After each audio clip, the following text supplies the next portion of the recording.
Washington Journal continues. Our guest now is Sabrina Schaefer. She is the executive director of the Independent Women's Forum. She's also the co-author of the book, Liberty is No War on Women. Sabrina Schaefer, thank you so much for joining us. Thanks for having me this morning. So you're here to talk about some of the proposals your organization has recently suggested to help working women. Start off by telling us about your organization and what its mission is. Sure. So the Independent Women's Forum has been around for more than 20 years, and our goal is to encourage more women to value limited government, personal responsibility. And we work on a wide range of economic issues, from tax policy to health care. We have a big focus on women in the workplace and what we can do to help them, culture and education, women in politics. So all of this is sort of our core focus.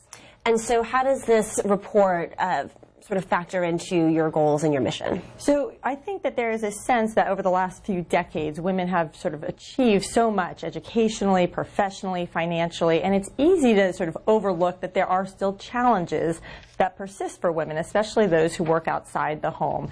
Even in the very best situation for a woman, there's legitimate things that she has to balance in terms of child care, saving for retirement, making sure that her work pays. And so we wanted to try to address some of those in a way that would give women and their families more opportunity without growing government at the same time. So what are some of the major policy proposals that you guys are putting forward? So we looked at sort of the suite of workplace issues that have been in the news a lot lately, things from pay equity and paid leave, child care solutions. How can we make the workplace more flexible? How can we reform the tax code so that you keep more of the money that you earn? That's sort of an overview of it.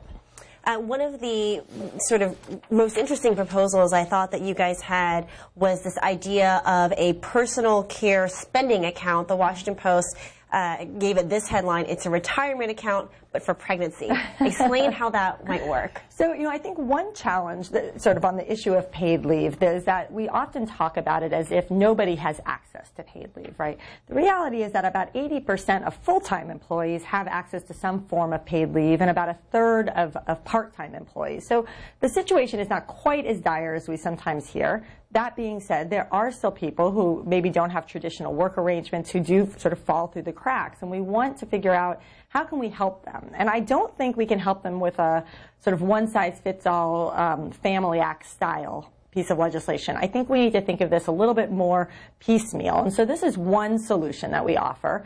And the idea would be that people could save for that time that they need to take off, whether to care for a child or an aging parent or for other life reason, tax-free. And we realize that saving is very hard, especially when our budgets are already stretched. So we also recommend that businesses could help match those contributions the way they would for a 401k plan. We also recommend setting up nonprofits where generous individuals or corporations can donate, and then that money can be given to lower income workers. So we really want to give people more control over the money that they have, and so they don't feel quite as dependent on their employer for that time off. And then in conjunction to that, we also recommend a tax credit for small businesses that truly can't afford necessarily to give the kind of generous benefit packages that their larger competitors can. And you can join in the conversation as well and share your thoughts and your experiences. Here's how we're breaking down the phone lines for this segment. We're starting off with regional phone lines. Those in the Eastern and Central time zones can call us at 202-748-8000. If you live in the Mountain Pacific time zones, the line is 202-748-8001. We also have a special phone line open for women who are working outside of the home, and that number is 202-748-8002. And of course, you can share your thoughts with us on Twitter. Our handle is at CSpanWJ. We're here chatting with Sabrina Schaefer. She is the executive director of the Independent Women's Forum. The proposals you guys have brought up are very broad in nature, as you mentioned, everything from tax reform to the minimum wage. Why did you guys decide to take such an expansive approach? It's funny. In previous years, we've put together books that, in our view, are much broader, right? We cover everything from sort of food and agriculture policy to energy policy.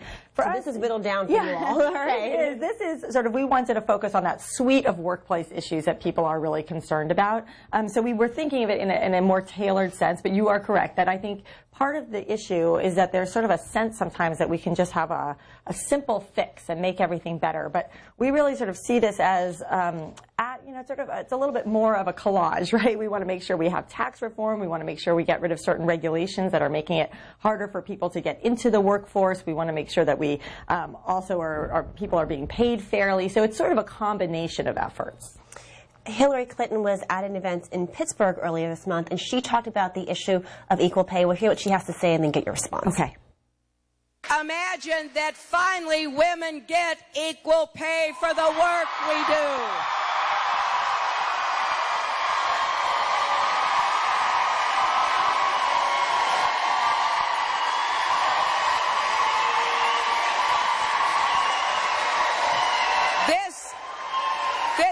This is not just a women's issue. This is a family issue. If you have a wife or a mother or a sister or a daughter who's working and they're not being paid fairly and equally, when they go to the store, when they're in the supermarket checkout line, the cashier doesn't say, oh, okay, you only have to pay 78 cents on the dollar. Or if you're an African-American woman, you only have to pay 68 cents on the dollar. Or if you're a Latino woman, you only have to pay 58 cents on the dollar. Last time I checked, there was no woman's discount for failing to get equal pay in the first place.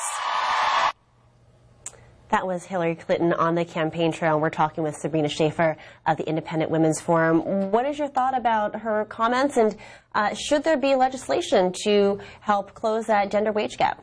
Well, I know that this is something that a lot of women are concerned about, as they should be. You're working hard and you want to make sure that you are being paid fairly. And of course, there are bad employers out there, bad actors out there who may discriminate against women. But unfortunately, I think this notion that women are only paid 78 cents on the dollar is grossly overstated. And it's not just groups like the Independent Women's Forum who will tell you that.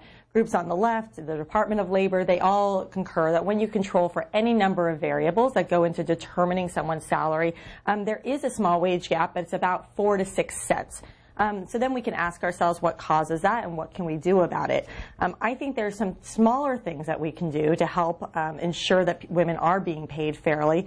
The thing that we recommend in our report is strengthening the existing Equal Pay Act, which women are already protected under the law against baseless gender discrimination. But we can tighten some of the language up, which we recommend, so that it makes sure that we are not so that the courts can really read this law accurately.